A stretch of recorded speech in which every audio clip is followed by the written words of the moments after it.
Oi, gente, sejam bem-vindos a mais um vídeo. Antes de começar, eu gostaria de mostrar um vídeo a vocês em específico. Então, logo depois a gente começa a destrinchar o assunto, tá bem?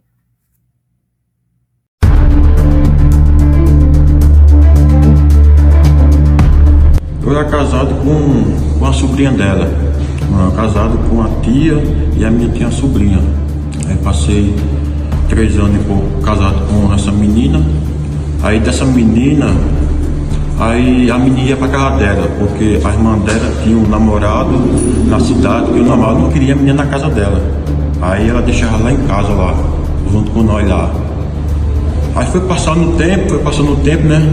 Como é a influência do mundo, aí comecemos a ter ligamento com a menina, mas é só no toque mesmo, mas depois quando eu via que a menina não queria mais, aí eu afastei da menina e disse para a minha esposa, antes que ela disse, não traga mais a menina para cá não, por favor, já para no meu pensamento, olha, vou não fazer mais essas coisas. Aí eu abandonei isso. Aí foi um tempo depois, na escola, onde a menina estudava, aí teve uma palestra falando sobre essas coisas, sexual, que não podia fazer isso, não podia isso. A menina disse para a professora lá, aí chegou isso nos ouvidos da mãe, a mãe, aí chegou aos meus ouvidos, chegou na vida da minha esposa, aí cheguei a ela, pedi perdão de joelho, me humilhei a ela, pedi perdão, que ela não me denunciasse. Não me denuncia não, que eu vou me embora e você não vai ver eu mais nunca. Mas ela não me ouviu, aí denunciou, aí tá até hoje esse caso aí. Foi só isso. Então, como vocês viram, esse caso, ele aconteceu aparentemente recente. E se não foi numa cidade onde eu cresci, não onde eu nasci, onde eu cresci, foi aos arredores. Então, é algo muito triste, preocupante. E eu gostaria de trazer algumas abordagens sobre isso. Coincidentemente, é um assunto que Deus tem me incomodado muito, sabe, para orar. São coisas que, infelizmente, a cada dia a gente tem visto mais, tanto em lugares quase inóspitos como cidades pequenas interiores, como capitais, lugares grandes, como com pessoas anônimas, como com pessoas de grande nome, até mesmo dentro da indústria gospel. Se você, não vou falar o nome, mas se você for pesquisar um pouco, você vai ver que existem casos, ou um caso específico, onde até mesmo as pessoas ou a pessoa que cometeu esse ato, infelizmente abominável, está impune, quando que uma criança, uma vítima, ela, tem sede de justiça, a família tem sede de justiça. Isso é muito doloroso e é muito triste ver o que muitos líderes e pessoas que dizem carregar o nome de Cristo, do Evangelho, estão fazendo ao acobertar toda essa sujeira e não reparar, sabe, o dano às pessoas que têm vivido coisas assim, não ter um papel como que realmente o Evangelho pede de cada cristão, seja por eles preferirem ter uma imagem de uma igreja irrepreensível, sem mácula, quando que isso, ao meu ver e ao ver de muitas pessoas e biblicamente diante de Deus, é algo totalmente abominável e reprovável de todas as maneiras, sabe? Porque ao ver dessas pessoas é mais importante o nome de uma instituição, enfim, tantas coisas, e até mesmo, muitas das vezes, o bolso, né? Porque geralmente, nem sempre, mas muitas das vezes, pessoas envolvidas em crimes assim têm uma grande remuneração para instituições dessa maneira. Não só instituições, mas, enfim, isso se enquadra em vários cabimentos possíveis, não só dentro de uma questão religiosa, mas, ao meu ver, é algo que é muito triste, porque as pessoas usam o nome de Deus de uma forma tão, sabe, chula, e Isso é abominável, mas vamos continuar aqui.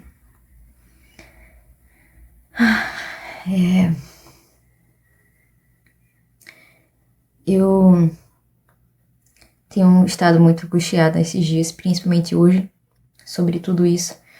Me mandaram esse vídeo e eu decidi gravar esse aqui com vocês.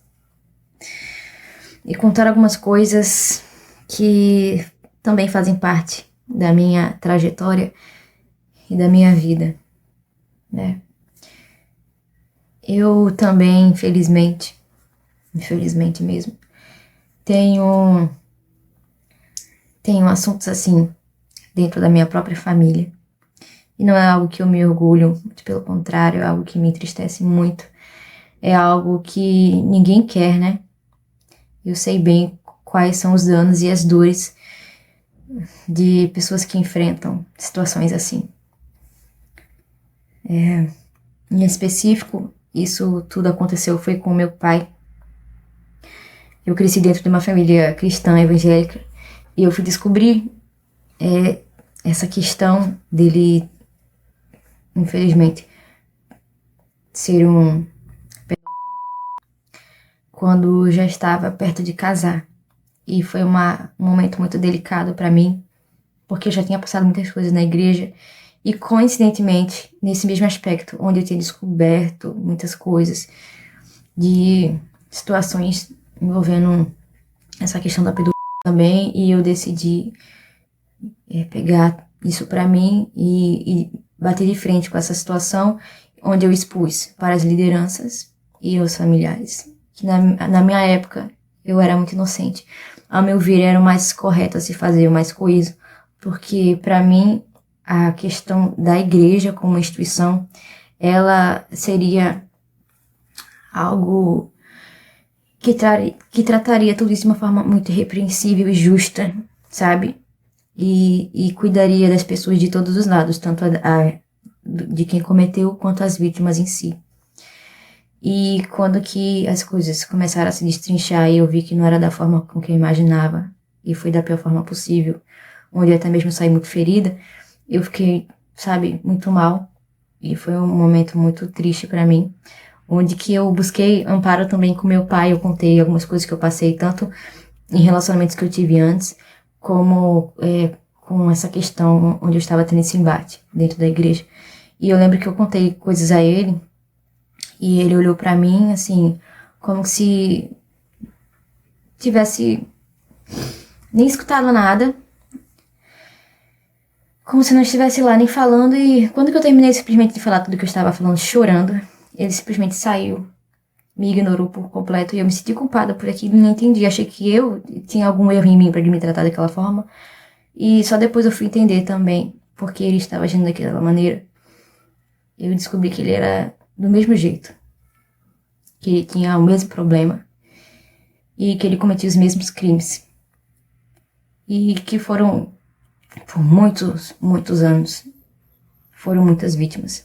As vítimas que eu tive noção, eu fui ao encontro dos familiares e algumas delas, e sei que eu não tenho nada a ver com isso, não levo os erros do meu pai, mas eu senti no meu coração de tomar essa atitude, essa posição, pois eu me sentiria também confortada e até mesmo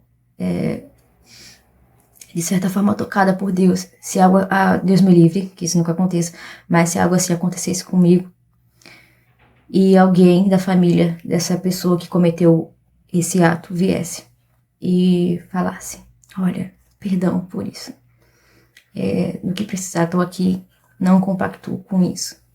Se sinta consolada, sabe? Se sinta abraçada. E eu tomei esse partido pra mim nessa questão, e eu me preocupava muito com as vítimas, sabe? Também me preocupava com ele, não deixaria de me preocupar com meu pai. Inclusive, sempre que eu podia, eu conversava com ele, mesmo depois de descobrir tanto essa questão quanto outros crimes que ele cometeu. Não só pecados, crimes mesmo, que eu estou falando. E em todo momento, infelizmente, o coração dele se mostrava muito duro e perverso. Então isso também me dilacerava mais, porque eu queria ver um arrependimento sincero nele e eu nunca conseguia enxergar. E ele manipulava as coisas e parecia que a gente que tava torturando ele, sabe? Então será muito dolorido. E eu sei, gente, eu sei. Talvez você está passando por algo parecido. Eu tenho uma noção do que você carrega no seu coração, do tamanho dessa dor. Eu sei como é. E se não fosse a misericórdia de Deus, acho que eu não aguentaria. Se fosse um pouco antes a descoberta de todas essas coisas, eu acho que eu não aguentaria mesmo, sabe? Foram coisas assim tão fortes pra mim, que juntou tudo, a questão da minha família, que eu já tava assim um pouco entristecida com algumas coisas, depois veio a questão da igreja e depois veio isso. Eu tava, nossa, numa situação que eu entrei no estado depressivo, numa situação de ter síndrome do pânico, ataques de ansiedade exacerbados, de ir parar no médico achando que eu tava tendo parada cardíaca, que tava tendo algum início de AVC, e quando chegava lá era tudo emocional. Mas o meu corpo, ele sentia, o meu corpo colocava pra fora. E o meu marido, que na época era meu noivo, esteve ao meu lado em todo momento, ele me ajudou muito e sempre me amparou em tudo isso. E eu tinha provas, tanto na questão do meu pai, tanto na questão desse outro rapaz que aconteceu na igreja, mas eu até tentei chegar aí, cheguei aí na delegacia, mas não tive força de dar início a algum tipo de investigação, mesmo tendo provas até hoje de algumas coisas. Por quê? Porque ao eu ir em algumas vítimas, tanto de um lado quanto de outro, elas mesmas não queriam dar o braço a torcer para começar algo. Então, eu acabaria entrando nessa luta sozinha. Então, eu já estava cheia de problemas também e decidi simplesmente tentar me curar primeiro do que pegar mais coisa e colocar mais peso em cima das minhas costas, quando não estava bem nem preparada para isso. Mas até hoje, eu sinto que eu preciso falar sobre assuntos assim, sabe? Eu sinto que a gente precisa olhar para essas questões, porque são casos que acontecem de forma muito comum e é muito negligenciado. É muito negligenciado, sabe? E a questão da gente, um pedófilo, ele, se você for ver na questão científica, o cérebro dele tem uma configuração diferente. É algo que ele vai lutar com isso pela vida inteira. Muitos têm essa tendência, mas não praticam, mas lutam com isso internamente. Então é algo que muitos chegam até a dar fim à sua vida, mesmo sem nunca ter cometido algo. Então isso é um assunto muito sério. Mas quando alguém já parte para além disso e comete algo assim, já é uma barreira a mais, sabe? E são muitas vezes situações que ocorrem e são negligenciadas. As pessoas que cometem não são tratadas e também não são corrigidas como deveriam. E, inclusive, parênteses aqui, quando você não corrige uma pessoa independente do que for, você está mostrando desamor à alma dessa pessoa e a quem ela é por completo. Porque quem ama corrige. A correção não é um ato de julgamento perverso, mas é um ato de julgamento em amor, para que haja uma melhora, para que haja uma conduta saudável, sabe? E as pessoas confundem isso e jogam um perdão, um perdão sujo, porque perdoar não significa que você vai ser conivente com as perversidades e pecados e crimes de outras pessoas. Perdão não significa fingir que não viu. Perdão não significa fingir que nada aconteceu, mas é você olhar, ter maturidade de lidar com as coisas e saber lidar tanto com o feitor quanto com as vítimas desse caso. Então, muitas das vezes, as pessoas acabam querendo forçar a proximidade de algo que não deveria haver, sabe? Pessoas assim, elas precisam ter uma postura e um ambiente diferente, não devem estar expostas a situações que vão trazer mais acessibilidade para elas cometerem esses erros, entendeu?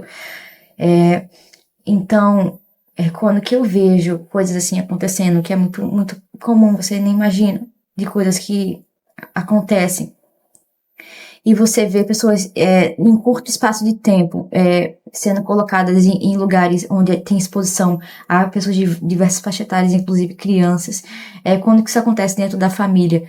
Muitas vezes é passado a mão dentro da igreja também, infelizmente, pior ainda.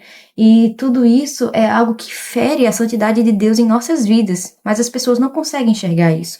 Porque muitas das vezes é um assunto que traz um incômodo e traz mais agressão direcionada a quem está falando sobre isso. E eu sei bem do que eu estou falando. Olha, quando que eu decidi? Olha que eu tentei bastante. Tentei ver mudança no meu pai, esperava isso. Mas quando que eu vi que não ocorreria, e justamente foi logo um pouco depois que eu casei, eu engravidei, um mês depois do meu casamento. E quando que eu descobri que eu estava grávida, eu não sabia o sexo do meu bebê, e eu falei, olha, eu amo meu pai, quero ver mudança realmente. Queria ver ele bem, não queria que nada disso tivesse acontecido.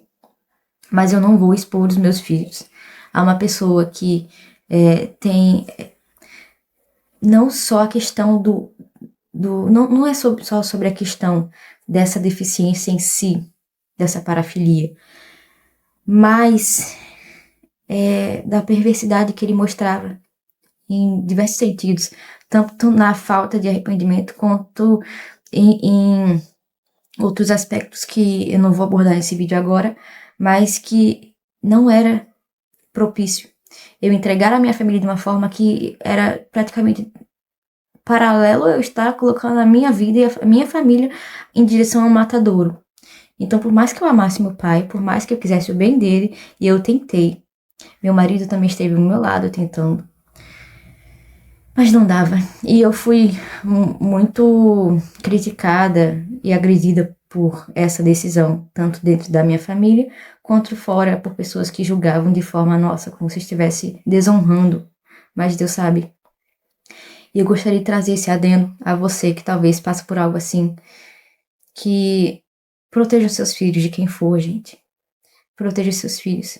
Porque, inclusive, eu descobri que o meu pai, lá na infância, ele foi abusado.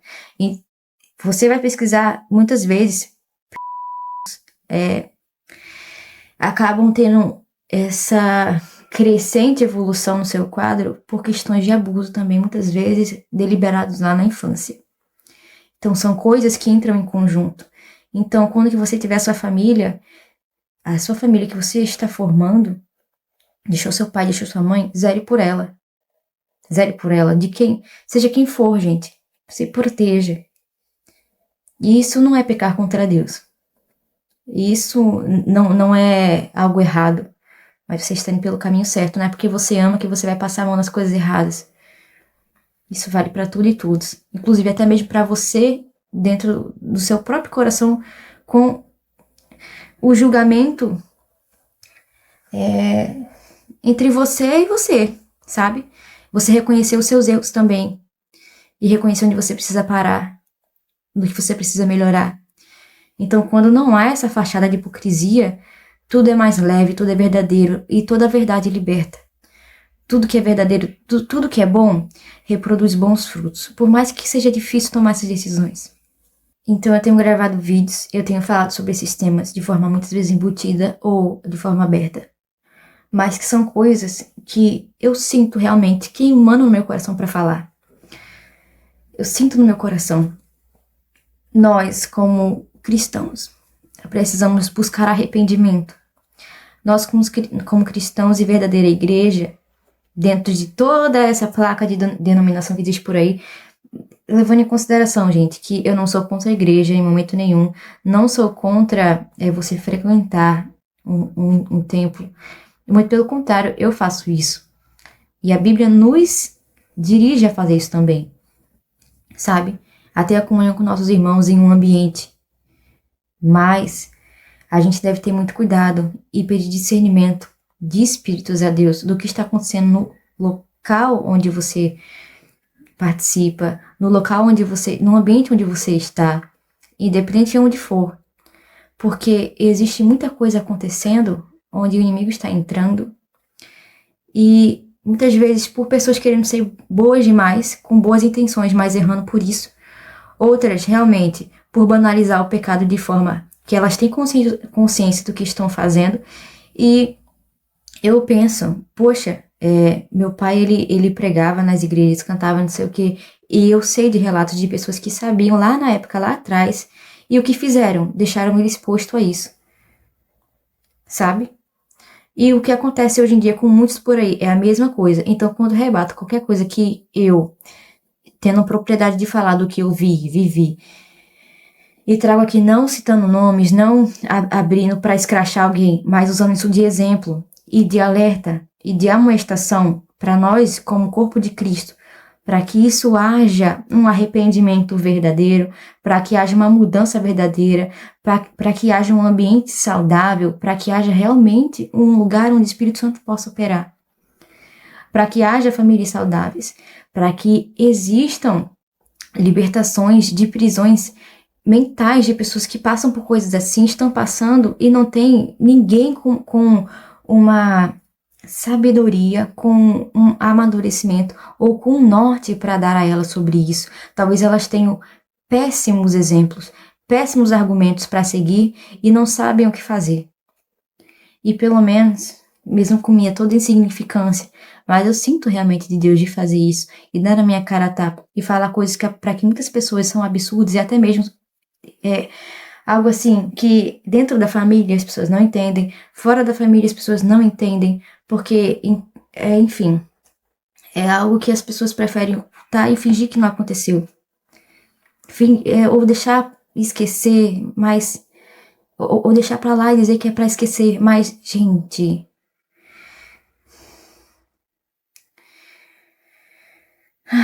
o que tá acontecendo na nossa realidade hoje é algo muito parecido com o que já aconteceu um dia lá atrás comigo e com tantas outras pessoas. E por que a gente não pode levantar essas pautas e falar sobre isso? Porque a gente não pode jogar a luz bíblica sobre situações assim e ajudar pessoas que estão passando por coisas parecidas ou piores? Porque a gente não pode olhar para dentro da nossa própria imundície como igreja e buscar santificação, reparo e arrependimento diante de Cristo? Porque tudo isso que tem acontecido só vai levar à destruição e espaço para o inimigo continuar agindo. Para encerrar esse vídeo, eu vou falar aqui alguns trechos bíblicos que eu anotei e fiz algumas observações. Então, começando. 1 Efésios 5:11. E não sejais cúmplices nas obras infrutíferas das trevas, antes, porém, reprovai-as. Pois não basta participar, o cristão deve denunciar e expor. 2 Romanos 12:9. O amor seja sem hipocrisia, detestai o mal, apegando-vos ao bem. Não pode amar verdadeiramente e, ao mesmo tempo, tolerar o pecado. 1 Coríntios 5:11. Mas agora vos escrevo que não vos associeis com qualquer que, dizendo-se irmão, for devasso, ou avarento, ou idólatra, ou maldizente, ou bêbado, ou ladrão, com esse tal, nem ainda com mais. Convivência com alguém que vive em pecado deliberado, mesmo que se diga cristão, é proibida. 2 João 1:10-11. Se alguém vem ter convosco e não traz esta doutrina, não recebais em casa, nem lhe deis boas-vindas, pois quem lhe dá boas-vindas faz-se cúmplice das suas obras mais. Ser gentil com heresia ativa e destrutiva pode ser visto como colaboração. Apocalipse 18:4. Sai dela, povo meu, para que não sejais cúmplices dos seus pecados e para que não participeis dos seus flagelos. Esse é um chamado para se separar da Babilônia espiritual, sistemas corrompidos pecaminosos. Mateus 6:10, 34 e 37. Quem ama pai ou mãe mais do que a mim não é digno de mim. Isso foi Cristo dizendo: vim trazer a espada e não a paz. Jesus ensina que fidelidade a ele está acima de qualquer vínculo humano, mesmo familiar. Tiago 4:17. Aquele, pois, que sabe fazer o bem e não faz, comete pecado. Omissão diante do mal também é pecado. Silenciar diante da injustiça é ser cúmplice. Gálatas 1:10. Porventura procuro eu o favor dos homens ou de Deus? Se ainda agradasse aos homens, não seria servo de Cristo. Ser conveniente para agradar os outros é incompatível com seguir a Cristo. E esses últimos versículos e os pequenos trechos que acompanham eles, eu vou deixar aqui embaixo na descrição. E era isso que eu gostaria de falar com vocês, era isso que hoje eu, senti realmente muito forte de falar, de gravar sobre esse assunto, por mais difícil que seja, e seja bem arriscado para mim também, tanto por vínculos familiares quanto por vínculos externos de outras coisas. Eu não ganho seguidores com isso, eu não sou aplaudida com isso, muito pelo contrário. Eu tenho risco de perder seguidores, tenho risco de ser ressachada dentro da minha própria família e em ambientes aos quais eu participo. Mas uma coisa é que eu não posso negar aquilo que Cristo tem colocado dentro do meu coração, ele faz queimar para mim falar, fazer e viver. Então, meditem nas coisas que foram faladas nesse vídeo. E se algo for útil para você e serviu, que Deus ele possa fazer frutificar no seu coração e que você possa também reproduzir mais bons frutos. Que Deus abençoe vocês e cada um tem sua história e por mais que seja dolorosa, Deus ele sempre tem um propósito. E por mais que a gente não entenda os motivos, mas ele tem um porquê da gente passar por certas coisas difíceis. E ele disse, o mundo não vai ser fácil, sabe? Mas tem de bom ânimo. Eu venci o mundo. E vocês vão vencer comigo. Isso é para todas as situações, em todas as circunstâncias. Então, por mais difícil que seja aquilo que você está passando, ou que Cristo te chama a fazer, ou a viver, ou a passar, às vezes não é nenhuma questão que vem ao seu encontro, mas que Cristo espera que você vá ao encontro dela, para você também dar a sua vida ao Evangelho em coisas difíceis, não só em relação a traumas que você viveu, mas vá em frente. Em Cristo tudo vale a pena. E é isso, gente. Fique com Deus. Um beijo, um abraço. Até mais.